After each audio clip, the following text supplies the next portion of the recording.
Jim Lampley attempts to break down Canelo versus Golovkin. Stay tuned.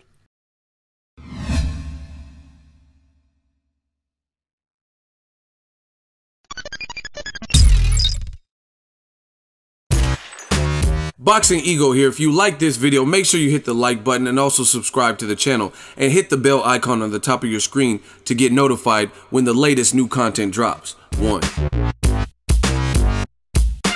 What up, Fight World? It's your boy Ego, and I'm back with some more boxing. Make sure you smash the like button. If you're new to the channel, hit the subscribe button. If you want to become part of notification gang, hit that bell icon. Now, shout out to Fight Hub. They did an interview with Jim Lampley, and he was doing his best job to break down the much anticipated September 16th fight between Canelo and Golovkin. And I'm going to read what he says and just give my thoughts about what he said.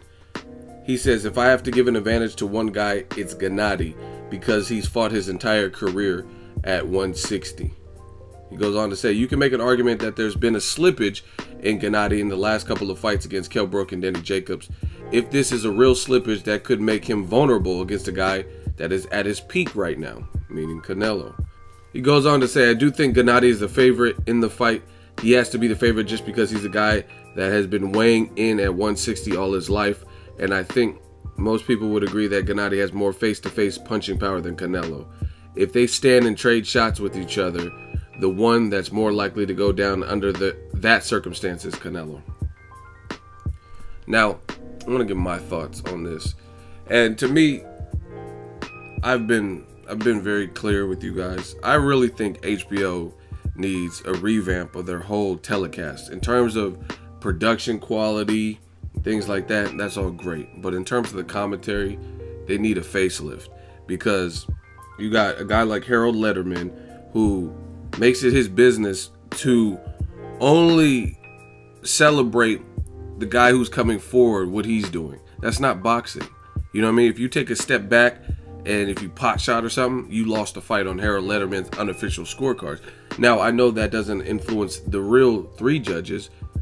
Well, I don't know if they can hear the telecast, but I don't think so.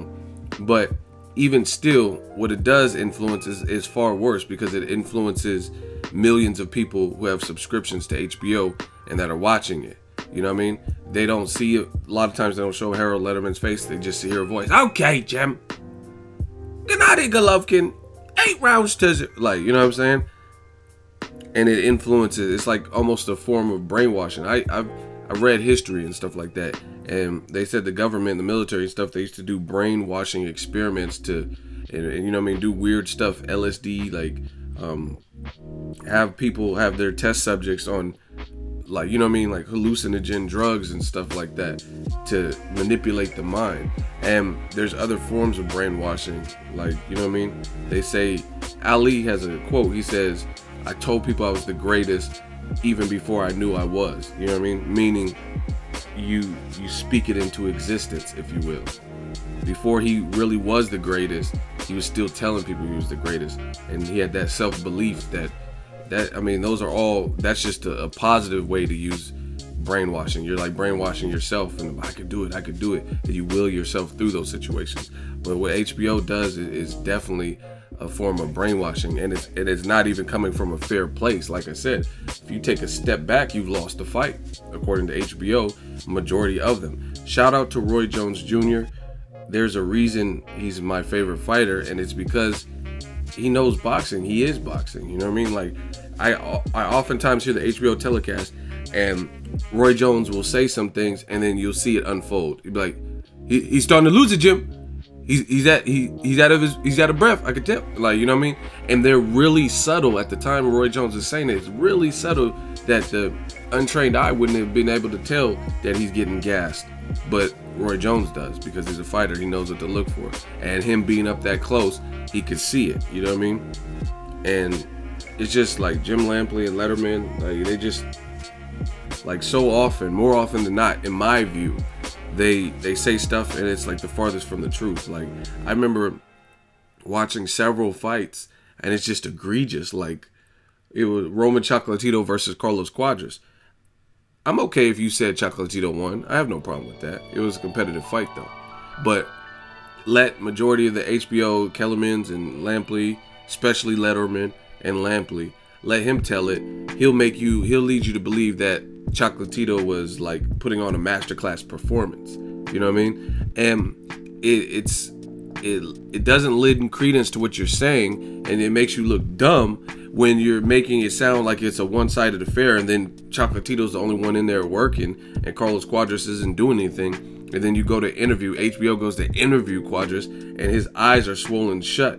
You know what I'm saying? He looks like a damn voodoo doll or something when his eyes are closed and stuff, and there's a lot of swelling and reddening. So it's just like, if you didn't really watch the fight, let's say you were cooking in the kitchen and you were just hearing the commentary and you just heard what's going on, and you're like, oh damn, Chocolatito's beating that boy's ass. You know what I mean? Just if you heard the audio only. And then you finish cooking, you get a tray and you get your plate, and you go to see the aftermath and the post-fight interviews. You're like, whoa, this is Chocolatito?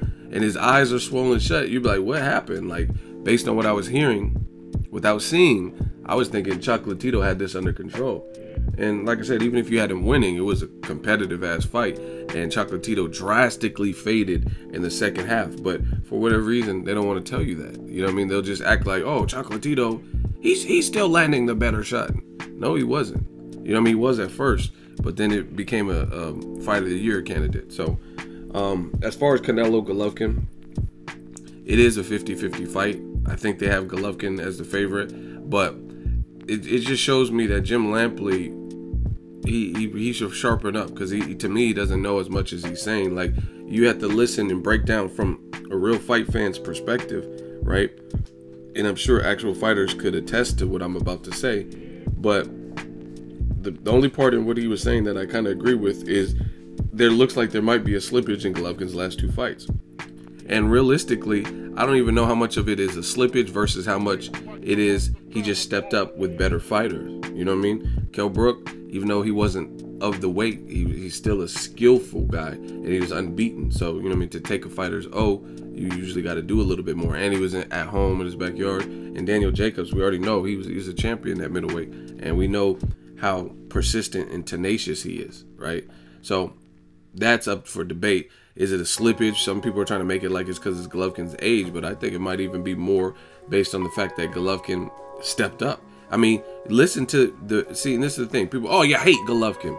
Everything I say, I could tell you where it's coming from. You know what I'm saying? And it's not coming from a place of hate or I put this person in a certain group. It has something to do with what I've said. And like I said, I could prove this. I could prove anything I'm saying.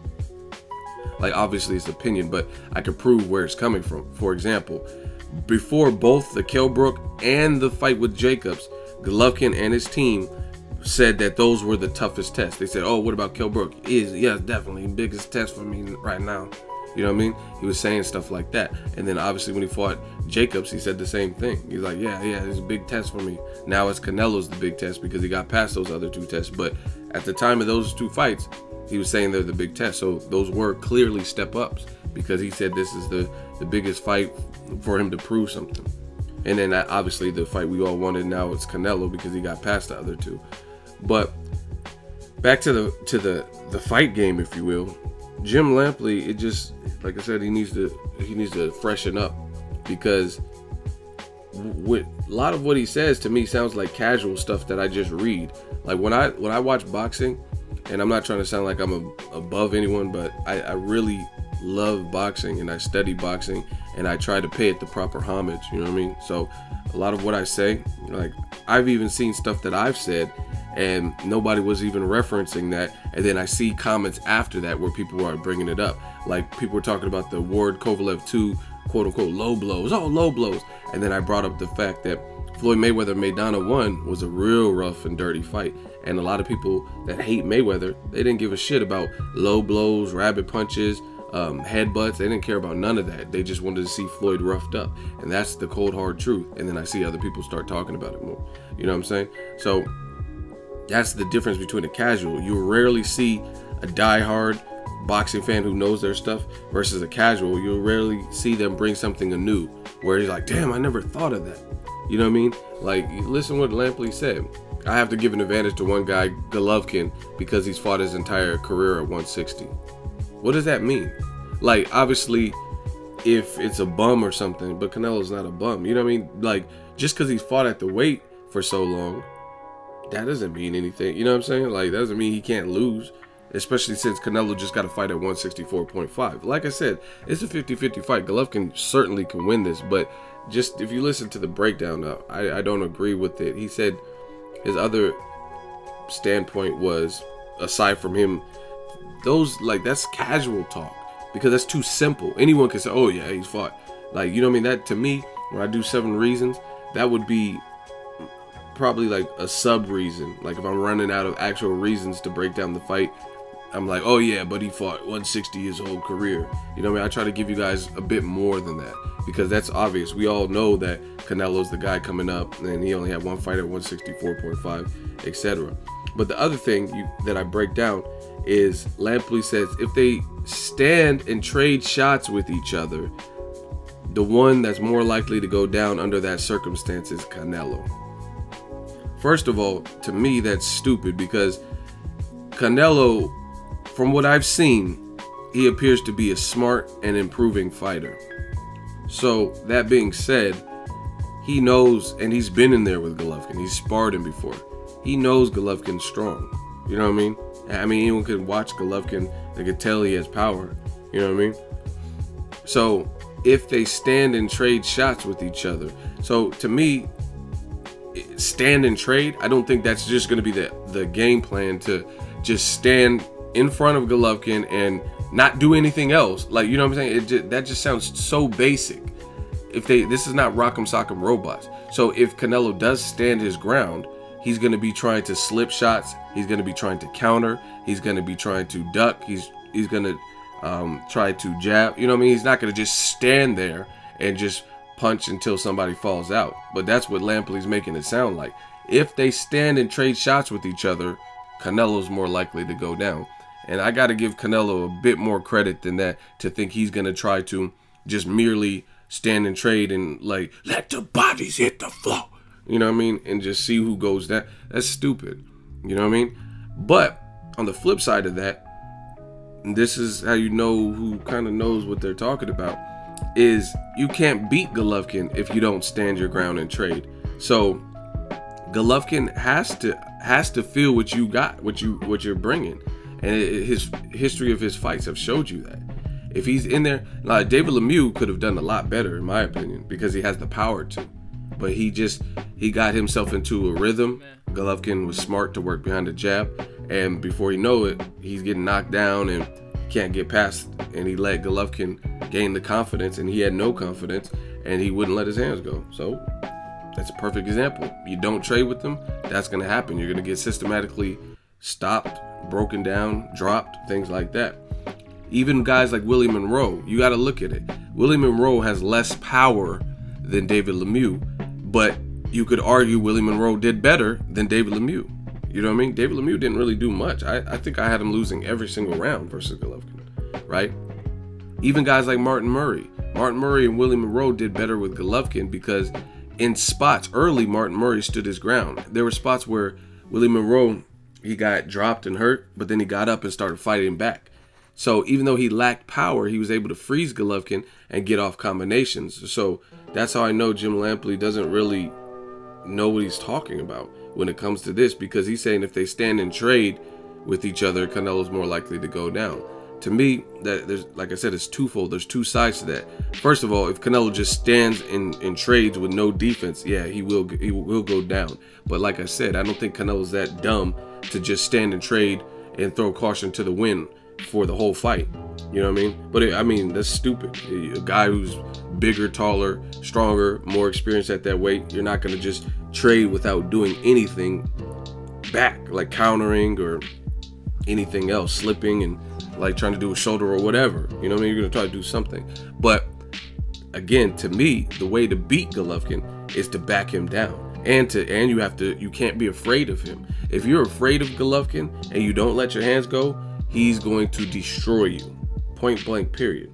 So what Lampley's saying, it doesn't make sense to me, because that's Canelo's only hope to beat Golovkin. If he can get Golovkin's respect, trade shots, string together some combination punching, and freeze Golovkin up like he does every single time he's in there with the big puncher, like Daniel Jacobs. Daniel Jacobs, was using some foot movement, which it'll be interesting to see since Canelo hasn't really showed a lot of foot movement where he's like navigating about the ring like that. But the other thing he did was put punches together. He didn't fight Golovkin scared. I mean, there's parts where he kind of let off the gas, but overall he didn't fight him scared. He was still in Golovkin's wheelhouse in spots, and he was still landing big shots and at least throwing big shots. So this whole, what Lampley's saying is some of the most basic commentary that I've ever heard regarding a big fight. You know what I mean? If they stand and trade, Canelo's more likely to go down. Like, no shit. Like, if you just standing and trade, like when I think of standing and trade, and maybe Lampley didn't elaborate enough, but when I think of people standing and trade, I think of like a Ruslan Provodnikov. You're just standing there and you're gonna get hit, blasted with 6-7 shots in order to land one or something. But Canelo's far smarter than that. He's a boxer puncher. You know what I mean? So bottom line, this is a 50-50 fight. It's a good fight. It's a fight that boxing needed, but I don't agree with what Lampley's talking about. I almost feel like the reverse of that. I think you have to stand and trade, not stand idly and just get bombed on. You have to be smart in there, but you have to trade. That's the more important thing. You have to trade with Golovkin. If you can get him backing up, I really believe. See, this is how I know certain things with fighters and studying the game. People get mad, but you know why I say Mayweather is a complete fighter? Because he can do it all. I've seen it. I've seen him beat people with speed and reflex. I've seen him jab. I've seen him in the high guard. I've seen him in the shoulder roll. I've seen him like have showmanship where he's talking. There's a one Mayweather fight, and Lampley and whoever else is ringside, and they're talking about the Super Bowl. He's like, the Super Bowl's coming up, and then Mayweather looks at him in the middle of the fight when the guy's trying to attack him. He's like, the Patriots.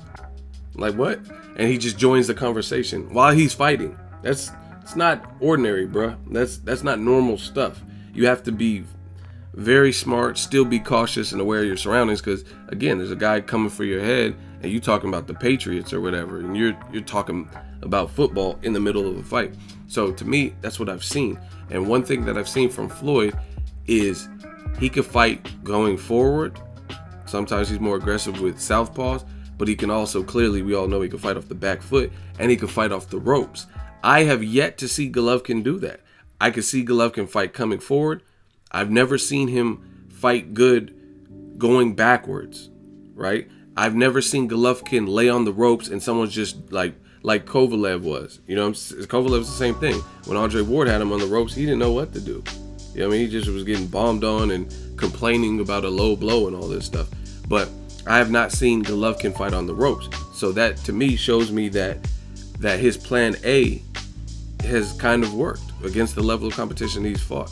But this will be telling. If Canelo could get Golovkin on the ropes like he did James Kirkland, I want to see how Golovkin does when his back is against the wall. Golovkin has very good jab, very good balance, but I've never seen him really fight off the ropes, especially against a puncher. You know what I mean?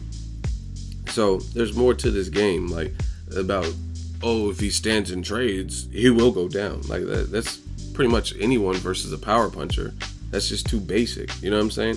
When I talk boxing, I try to break it down from what I've seen. Like, if Canelo can deal with Golovkin's punch, get him on the ropes and unload some of the nasty shots he does, because I don't think that's Golovkin's place. I don't think that's his place at all against the ropes. I don't think he would know. Like Mayweather, he's a genius against the ropes. Like Maidana swarming him, throwing all kinds of weird, awkward punches. Cotto being the bigger 154-pounder. Mayweather moved up only the second time at that point of his career. Cotto was letting his hands go off the ropes, and Mayweather's defense was sweet. And it looks like Cotto's doing something big, but they were absorbed, block, dodged fully. Okay, that one landed, stuff like that. You know what I mean? But it's different, and I really don't believe Golovkin would be able to do that against the ropes, like dodge 5 and 6 punches, like when Cotto was letting his hands go. Canelo has a better shot of doing that because I've seen his defense. His defense is sweet and is steadily improving. So if he's like catching and shooting, he can do more of that than what I've seen from Golovkin. So it'll be interesting. But I mean, to Golovkin's credit, you got to be able to get that man against the ropes. You know what I mean? You have to find a way. Golovkin seems very cognizant of where he's at all times in the ring. He has very good balance. So it's maybe easier said than done. I don't know.